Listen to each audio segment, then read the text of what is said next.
Alors, avant que tu ne m'associes au Grinch qui veut saboter Noël, détrompe-toi, j'adore Noël. Enfin bon, quand je l'ai décidé. Parce que chez moi, le sapin de Noël, il n'est toléré qu'à partir du 12 décembre. Pourquoi parce que, en fait, je suis né le 11. Donc, j'ai quand même pas envie qu'on vienne me voler la vedette avec Noël. Et franchement, ce matraquage autour de Noël, il commence un peu tôt, non? Peut-être un petit peu comme cette vidéo. Enfin, bon, en tout cas, moi ce que je vois, c'est que tout le monde commence déjà à se prendre la tête avec Noël. Se prendre la tête? Mais attends, je croyais qu'on était dans la magie, là, il y a un truc qui cloche. Alors justement, parlons-en de cette fameuse magie de Noël. Celle qui nous colle une pression monumentale. Et qui est en fait une véritable farce. Farce de dinde? Oh oh oh! Dans cette vidéo, je vais te livrer comment faire de Noël un moment qui te fasse du bien et qui te ressemble. Alors le premier point que j'ai envie d'aborder, c'est la fameuse pression qu'on s'inflige tous à Noël. Cette pression qui va venir chauffer les perfectionnistes. Oui, si tu es un perfectionniste et que tu as envie que tout soit parfait, eh bien Noël, c'est un moment qui va venir exacerber ce travers. Pour les perfectionnistes, Noël va devenir un moment à réussir, ouais, comme un projet, comme une tâche, comme un rendez-vous, comme un entretien. Ça va provoquer une source de stress plutôt que d'amener de la joie. Même si, bon, la joie peut quand même être là dans le stress. C'est le côté, tout doit être impeccable, il faut que ce soit parfait, tu te démènes à 100%, tu vis dans le stress et en fait, tu profites de rien.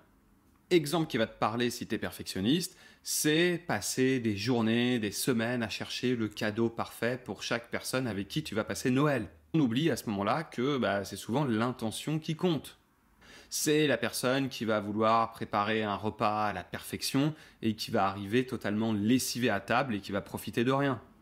C'est toi lorsque tu te compares aux autres et que tu compares ton sapin, ta déco, ton repas, aux photos sur les réseaux ou à tes voisins.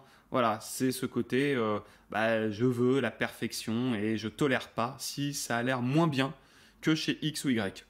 Alors cette quête de perfection, elle est souvent liée à un besoin de validation de l'extérieur. C'est ce sentiment de ne jamais être suffisant, de ne jamais faire aussi bien que tu devrais. Le remède déjà à cela, c'est d'arriver à reconnaître que l'imperfection fait partie de la vie, que rien n'est parfait. Alors ça, c'est un proverbe qu'on a déjà entendu, nul n'est parfait. Mais de se le rappeler, de se rappeler aussi que parfois, dans les moments imprévus, dans les moments imparfaits, il y a pu avoir du beau. Une rencontre parfois se fait sur de l'imperfection.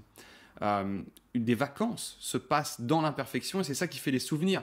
C'est souvent la galère qu'on a vécue à l'aéroport qu'on va aller raconter plutôt que le fait d'avoir bien suivi, bien respecté un plan à la lettre.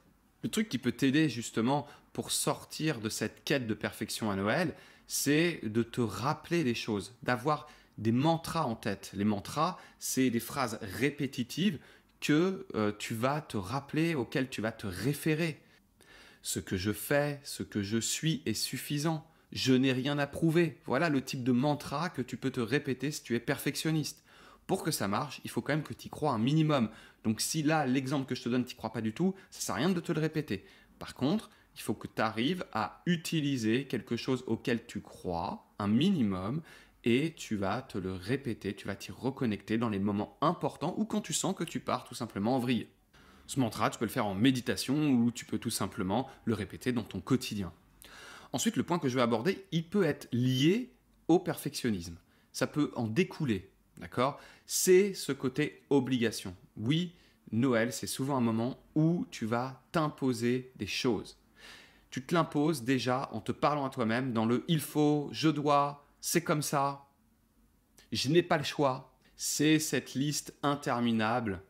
Il faut aller dans cette boulangerie-là pour acheter ce gâteau, même si c'est à des kilomètres de chez toi. C'est quand, par exemple, tu te dis qu'il faut aller voir cette famille qui habite très loin de chez toi et que tu vas te taper 10 heures de route pour 3 heures sur place. Et que cette même famille te dit « mais non, non, non, c'est trop compliqué, n'y va pas, ça te fait trop de route ». Et que toi, tu te dis « si, il faut, je dois ». C'est lorsque tu fais des choses parce que ça se fait. Par exemple, tu vas te retrouver à faire des cadeaux pour tes amis, tes collègues, toute personne que tu croises presque, alors que tu es plutôt dans une logique où tu achètes moins pour plein de raisons, que ce soit financier, que ce soit par philosophie. Je dois le faire parce qu'il faut, c'est comme ça se fait, c'est pas poli sinon, etc. C'est quand tu t'imposes de faire, je sais pas, la dinde de Noël parce qu'il faut qu'il y ait une dinde à table, alors que peut-être personne n'aime ça. Donc là, moi, ce que je t'invite à te demander, c'est, ok, est-ce que ce que je projette est vraiment obligatoire? C'est cette idée de penser en dehors de la boîte, think out the box, ok? C'est sortir de tes propres auto-conditionnements. Ça nécessite d'être en phase avec ses valeurs, ses envies, de savoir qu'est-ce qui est réellement important pour soi. Pour sortir de ces obligations interminables, tu peux tout simplement prendre un moment, te poser, tu prends une feuille, tu fais 3 colonnes, ou tu prends ton portable et tu notes dans 3 sections différentes. Tu vas noter dans une partie ce que j'aime, ce que je désire, ce que je veux, ce qui me plaît, d'accord? Tu le nommes comme tu veux, mais il faut qu'on y retrouve du plaisir là-dedans. Donc c'est tout ce qui te fait plaisir. Dans la deuxième section, eh bien, tu vas noter ce que tu tolères de faire, ce avec quoi tu es OK, d'accord? Ça ne veut pas dire que ça te fait sauter au plafond, mais c'est une obligation que tu acceptes de prendre en charge parce que oui, bien sûr, parfois, eh bien, il faut savoir faire aussi des choses qui ne nous font pas plaisir parce qu'on y rattache quelque chose d'important derrière. On a le droit de vouloir respecter une tradition. On a le droit de vouloir se taper une mission pour faire plaisir à quelqu'un. Ça peut être très noble, d'accord? Le souci, c'est l'excès qui va poser problème. Et dans la troisième colonne, c'est tout simplement ce que tu vas lâcher. D'accord? C'est ça, ok, je m'en occupe pas. Je m'étais mis une pression là-dessus. Eh bien non, je décide que cette année, je le gère pas. Donc peut-être tu vas le déléguer ou tu vas juste pas le faire. Ensuite, Noël, c'est un moment qui est chargé émotionnellement. Ça fait qu'on se souvient, d'accord? La mémorisation se fait par la charge émotionnelle. Donc un moment pour lequel il y a des grosses émotions, une grosse attente, eh bien en général, on s'en souvient. Donc ça peut réactiver des moments qui n'étaient pas top. Ça peut te rappeler une fête de famille qui s'est mal passée, par exemple.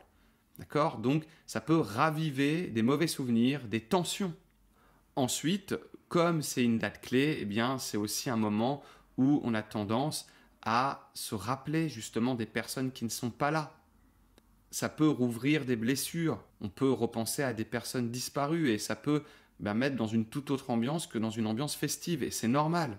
Et puis ça peut aussi pointer les choses qui font mal au quotidien mais qui là sont exacerbées, comme par exemple le sentiment d'être seul. Quand on n'a pas beaucoup de monde autour de soi, qu'on est déjà seul tout au long de l'année, eh bien en plus de devoir passer Noël seul par exemple, ça peut faire encore plus mal, surtout si on voit tout le monde entouré dans la chaleur, dans la fameuse magie de Noël, et que toi tu te retrouves seul ou pas bien, d'accord? Donc ça va peut-être exacerber tes difficultés. Par rapport à tout ça, en fait, la clé, ça va être d'accueillir ces émotions, d'être OK avec le sentiment de tristesse que tu peux ressentir, d'être OK avec tes émotions qui sont inconfortables, de constater que, oui, elles sont là. Tu peux faire un exercice tout simple, profiter de ce moment puisque c'est une date clé, tu peux le ritualiser, tu peux te faire une lettre à toi-même pour ta version de l'année prochaine, pour ta version passée ou pour toi aujourd'hui, ce que tu as besoin de savoir, d'intégrer. Tu peux aussi écrire une lettre à un proche disparu par exemple, ou prendre un moment pour rentrer en lien avec cette personne. Voilà, avec ce que je te livre là, tu peux faire de Noël un moment qui te fasse du bien, un moment où tu sais qu'est-ce qui est important pour toi, un moment où tu es capable de faire certaines choses parce que tu l'as décidé, tu l'as choisi et non parce que tu l'as subi. Je ne veux surtout pas faire passer le message qu'il faudrait être individualiste et faire que ce qu'on veut et ne respecter aucune tradition parce que ça ne nous plaît pas, etc. On peut respecter des traditions, celles qu'on choisit, d'accord? Ou du moins peut-être parfois faire un effort pour faire plaisir ou tout simplement parce qu'on a envie de faire corps avec la société ou avec un groupe de personnes. Ça, c'est possible, mais il faut au moins y rattacher quelque chose. Il faut au moins arriver à se connecter à un intérêt derrière et juste pas faire les choses parce qu'on rentre en mode automatique et parce qu'il faudrait le faire. Donc, avoir conscience de ça, ça va te permettre de passer, je l'espère, de meilleures fêtes. Alors, tu l'auras compris, je ne vais pas te souhaiter joyeux Noël, il est bien trop tôt. Je ne vais pas non plus te souhaiter de bonnes fêtes de fin d'année parce que je n'ai pas envie de lisser ce moment et je trouve ça assez pathétique qu'on en arrive à ne plus se dire joyeux Noël. D'accord? Qu'on aime Noël ou pas, on peut au moins se le souhaiter. Mais bon, plus tard en tout cas. Je te dis plutôt à très bientôt.